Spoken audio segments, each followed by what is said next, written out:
حضرت عمر فاروق رضی اللہ تعالیٰ عنہ مدینے کی گلی سے گزر رہے ہیں، امیر المومنین ہے، مدینے کی گلی سے گزر رہے ہیں، ایک گھر کے اندر سے بچیوں کے رونے کی آواز آئی، بچیاں رو رہی ہیں، اور بچی اپنی ماں سے کیا کہتی ہے؟ کہتی ہے اماں ابو بکر تو اب انتقال کر گئے، حضرت عمر کا پہلے دن ہے خلافت کا، اب ہمارا کیا بنے گا؟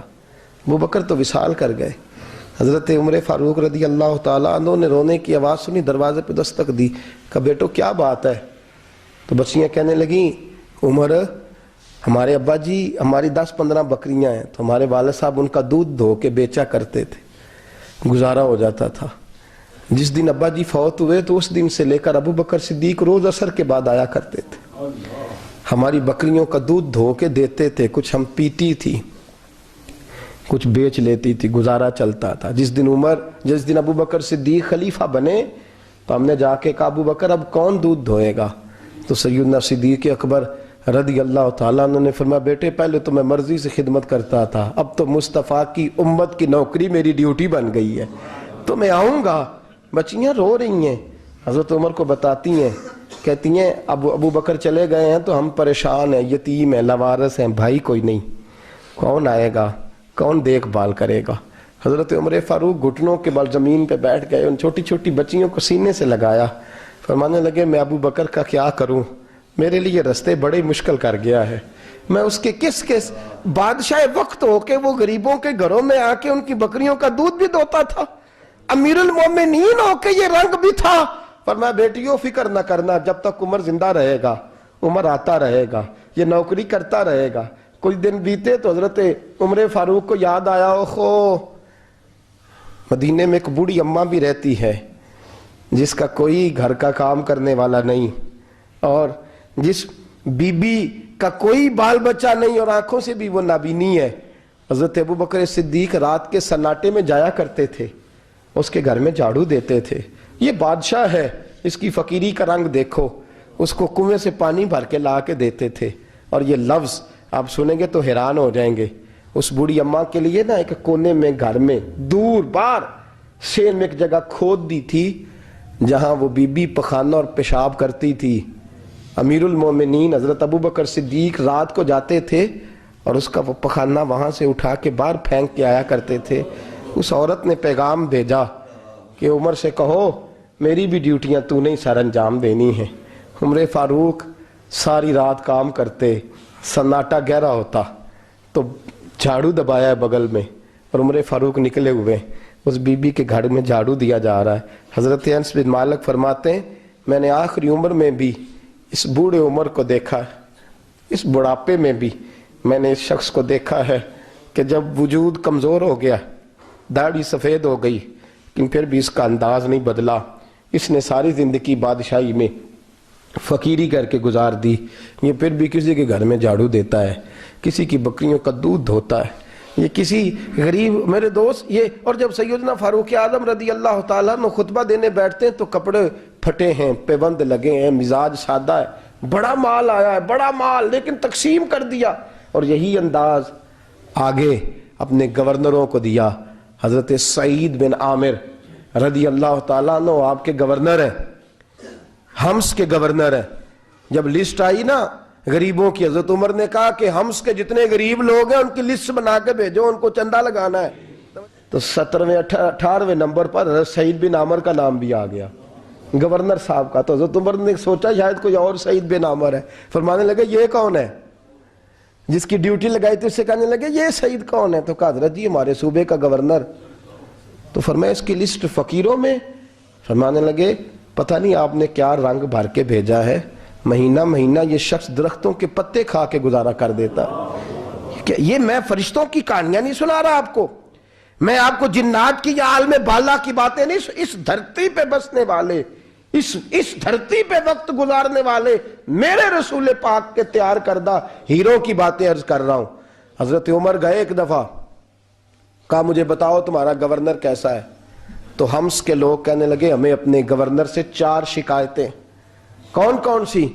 کہا پہلی بات تو یہ ہے کہ گورنر صاحب کو چاہیے فجر کے وقت آئیں، یہ سورج نکل آتا ہے تو باہر آتے ہیں گھر سے، سورج نکل آتا ہے تو آپ کہہ کے تو دیکھیں کسی معمولی سرکاری ملازم سے بھی۔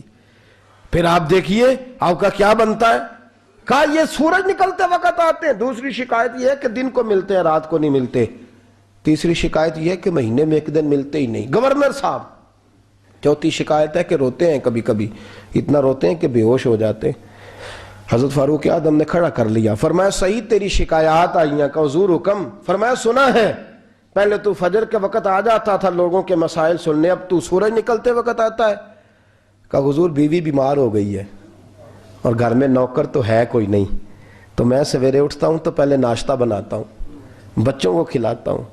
اس عورت نے 35 سال میرے ساتھ وفا کی ہے, اب چارپائی پہ ہے تو میں اس کے منہ میں لقمے ڈالتا ہوں.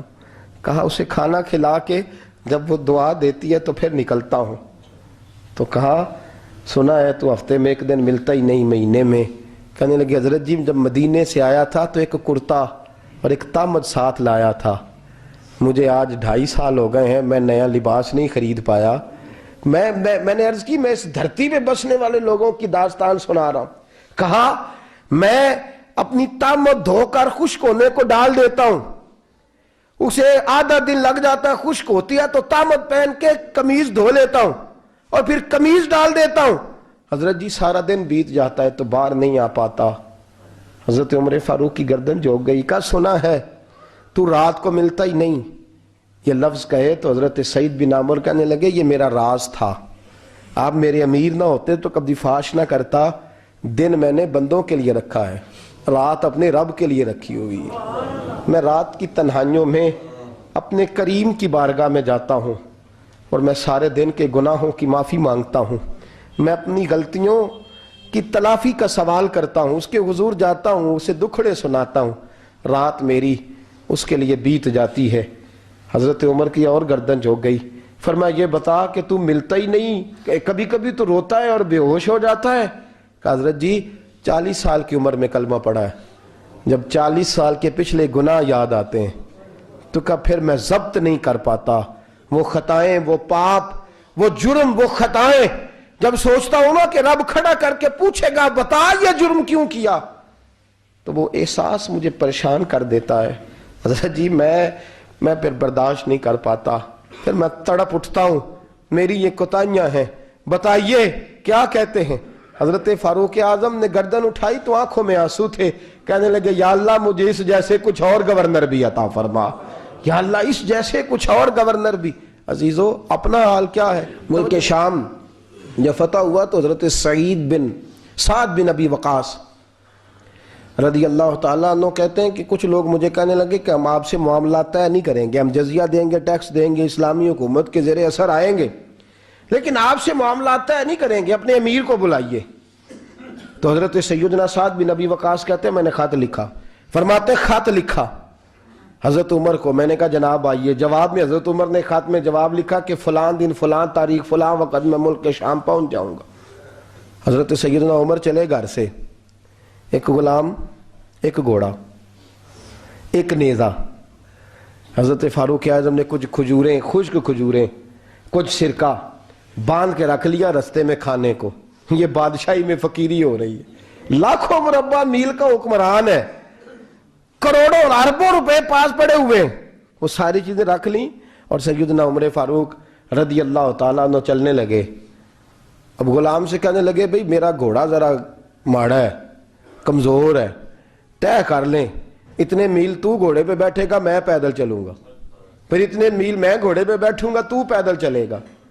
ملک شام پہنچنے کا وقت آ گیا. جب وقت آیا تو پیدل چلنے کی سواری حضرت عمر کی تھی, ان کی باری تھی پیدل چلنے کی, اور سواری پر سوار ہونے کی باری غلام کی تھی. توجہ, یہ لوگ رشتے کرتے ہیں نا تو کرائے کی کار لے کے چلے جاتے ہیں, بعد میں وہ پوچھتے ہیں کہ تسی تے کار تے آئے سو. ہم اپنے آپ کو بنانے کے لیے جھوٹی انعام بھی خریدنی پڑے تو خریدنے سے ہم پرہیز, ہم جو بتاتے وہ ہم ہوتے نہیں, اور جو ہم ہوتے ہیں وہ ہم بتاتے. حضرت سیدنا عمر فاروق رضی اللہ تعالیٰ عنہ سواری پہ غلام ہے, خود پیدل ہے, اور حال کیا ہے, بارش ہوئی تھی تو کچھ پانی کھڑا تھا, چھوٹے چھوٹے جوہڑوں میں چھوٹے چھوٹے تالاب بنے ہوئے تھے, پانی کھڑا تھا. تو حضرت عمر فاروق رضی اللہ تعالیٰ چمڑے کے جوتے پہنے, وہ جوتے دونوں اتار کے تو بغل میں دبا لیے. حضرت سعد بن ابی وقاص فرماتے ہیں اسی بغل میں نیزہ رکھ لیا اور تامت تھوڑا اونچا کر لیا کہ پانی سے چلنا ہے. اور غلام کو گھوڑے پہ بٹھایا ہے اور گھوڑے کی لگام پکڑی ہے تو یوں پیچھے رکھی ہوئی ہے، اور حضرت سیدنا فاروق اعظم رضی اللہ تعالیٰ عنہ آ رہے ہیں۔ غلام کہنے لگا حضور لوگ دیکھ رہے ہیں، مہربانی کریں بیٹھ جائیں۔ فرمانے لگے نہیں، باری تیری ہے، تو ہی بیٹھے گا۔ اس نے کہا حضور نہیں، وہ تو ٹھیک ہے، کوئی باری فرض تو نہیں نہ ہو گئی، آپ مہربانی کریں آپ آ جائیں، ذرا لوگ آ رہے ہیں۔ فرمایا تمہیں کہا نا، غلام کہتا میں نے تیسری دفعہ کہا تو حضرت عمر نے جلال سے دیکھا، اور جناب عمر کا جلال تو زمین کانپنے لگ جاتی تھی۔ کہتے ہیں کہا حضور آپ آ جائیں، تو کہتے تجھے کہا ہے نا چپ کر کے بیٹھا رہے، کہتے ہیں میں گھوڑے پہ ہی کانپنے لگا۔ غلام اب حضرت سعد بن ابی وقاص کہتے ہیں سورج غروب ہو رہا تھا، شعائیں پانی میں پڑ رہی تھیں، حضرت عمر پانی سے، میں نے غور سے دیکھا تو دوڑا گیا، جا کے نا بچے نہیں مشورہ دیتے ابا جی کو، ابا جی انج نہیں کری دا، دور بدل گیا جے، کہتے میں دوڑا گیا اور جا کر کے حضرت سیدنا عمر فاروق کو کہا حضور مہربانی کریں، ٹھیک ہے آپ کی درویشی سے کون آگاہ نہیں، وزیر کھڑے ہیں، سفیر کھڑے ہیں، بڑے بڑے عمرا، بڑے بڑے ملکوں کے حکمران ہیں، آپ مہربانی کریں یہ تامت ذرا نیچا کریں اور جوتا پہن لیں، اگر خراب ہو گیا تو اللہ نیا بھی دے دے گا، اور مہربانی کریں ذرا غلام کو کہیں نیچے آ جائے۔ حضرت عمر کہنے لگے تمہیں کیا تکلیف ہے؟ کہا حضرت جی وہ وزیر مشیر کھڑے ہیں، یہودی ہیں، عیسائی ہیں، نجرانی ہیں، وہ بڑے بڑے مذاہب کے اور بڑے بڑے ملکوں کے ہیں، آپ کا بڑا نام سنا ہے۔ حضرت سیدنا سعد بن ابی وقاص فرماتے ہیں میرے ساتھ اتنا ترش رویہ حضرت عمر کا پہلے کبھی نہیں ہوا، کہتے ہیں ماتھے پہ شکن آیا اور کہنے لگے تجھے تیری مار ہوئے، ان 4 لوگوں کے لیے میں اپنے نبی کا طریقہ چھوڑ دوں، ان 4 دنیا داروں کے لیے نبی پاک کا طریقہ چھوڑ دوں؟ فرمانے لگے سر سے پگڑی اتاری حضرت عمر نے جلال میں، فرمانے لگے میرے سر پہ جو بال ہے نا یہ مجھے کسی دنیا دار نے نہیں دیے، یہ ساری عزتیں مجھے آمنہ کے لال نے عطا فرمائی ہے، اور میں ان محبوب کا طریقہ ان 4 لوگوں کی خاطر چھوڑ دوں؟ فرمایا قرآن کہتا ہے ان اللہ یامر بالعدل والاحسان، جب میں نے خود عدل کا تقاضا یہ رکھا ہے کہ کبھی وہ بیٹھے گا کبھی میں بیٹھوں گا، باری اس کیا تو میں کیسے بیٹھ جاؤں؟ حضرت سعد بن ابی وقاص فرماتے ہیں اسی درویشی میں سلام اس پر کہ جس نے بادشاہی میں فقیری کی، کہتے ہیں اسی درویشی میں حضرت عمر پہنچے تو جو پہلے ڈرا کرتے تھے جب حضرت عمر آئے تو انہیں کامتے بھی دیکھا، روب اور بڑھ گیا، ان کے دلوں کے اندر حضرت عمر کا دبدبا اور بڑھ گیا، اور میرے کانوں میں کہنے لگے سعد پہلے سنا تھا لیکن دنیا سچی کہتی ہے جو حال محمد اور محمد کے غلاموں کا ہے صلی اللہ علیہ، وہ دنیا میں دوسرا کوئی حاصل کر سکتا؟ آج ہمارے پروٹوکول، ہمارے دبدبے، ہماری انا پرستیاں، ہمارے دعوے، ہمارے طریقے، میرے عزیزوں لوگ ہمیں آ کے مثال دیتے ہیں، کہتے ہیں یورپ کی فلاں گلی میں یہ ہوتا ہے، میں نے کہا وہ گرد راہ کو نہیں پہنچ سکتے، یہ ساری چیزوں تو میرے مصطفیٰ کے غلاموں سے حاصل کیا لوگ، ہم نے چھوڑ دی، غیروں نے اپنا لی۔ خدارا اپنی زندگی میں تبدیلی لائیں، درویشی، سادگی، بے تکلفی، یہ زندگی حسین ہوتی ہے، یہ زندگی سکون والی ہوتی ہے، یہ زندگی اچھی ہوتی ہے، یہ فرحت اور تازگی والی ہوتی ہے۔ اپنے آپ کو ان تکلیفوں اور آلائشوں میں مبتلا نہ کریں، اگر اللہ مال دے، عزت دے، دولت دے، اللہ تعالیٰ نفاست عطا کرے تو پھر اپنے آپ کو سادہ کریں، آزاد کریں، کھلی ہوئی کتاب بنا کے اپنے آپ کو رکھیں۔ مجھے ایک بچہ کہنے لگا حضرت جی جب بھی آتے ہیں آپ کہیں بیٹھے مل جاتے ہیں، ہم کسی کو لا کے کہتے ہیں جناب حضرت جی بڑے مصروف ہیں اور آپ یہاں آگ تاپ رہے ہیں جلا کے، مہربانی فرمائیں۔ میں نے کہا یار 2-4 دن تو بن سور کے بیٹھنا بندے کے لیے آسان ہوتا ہے، سارا دن ملمہ سازی کر کے رکھنا اتنا آسان کام، تو ویسے بھی بندہ جو ہو وہ نظر آئے تو اس کے لیے زیادہ بہتر ہوتا ہے، جو ہو وہ دکھائی دے، وہ زندگی آسان ہو جاتی ہے، بہتر ہو جاتی ہے۔ اور ویسے بھی جو کھلی ہوئی کتاب ہوتی ہے اس میں لوگ مشکوک نہیں ہوتے، جو بندی ہوئی ہوتی ہے نا اس میں لوگوں کو خبر نہیں ہوتی کہ نہ جانے یہ کیا معاملہ ہے۔ میرے عزیزو اپنے آپ کو بے تکلف بنائیں۔ بے تکلف سے مراد یہ نہیں کہ جیسے بے تکلفی ہم نے ایک غلط چیز کا نام بے تکلفی رکھ دیا ہے کہ جو آدمی بات پہ ٹھٹھا کرے، بات میں مذاق کرے، وہ بے تکلف ہوتا ہے۔ یہ تو بے تکلفی اسلام اس کو پسند ہی نہیں۔ بے تکلفی سے مراد یہ ہے کہ جھوٹی انا نہیں بنائیں، جھوٹے معاملات اپنے گرد نہیں اوڑیں۔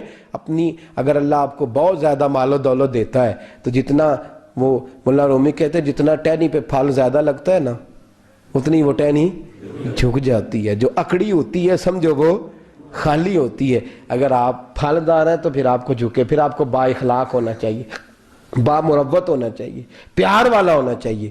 زندگی میں اس چیز کو ضرور اپنائیے، بڑے لوگ وہی ہوتے ہیں جن کا کردار بڑا ہوتا ہے، بڑے وہی ہوتے ہیں جن کی بات بڑی ہوتی ہے، کوئی باتوں سے اور پروٹوکول سے کبھی بڑا نہیں ہوتا، ہمیشہ مدحت خیر الانام میں گزرے، دعا ہے یہ عمر درود و سلام میں گزرے، آخر دعویٰ الحمدللہ۔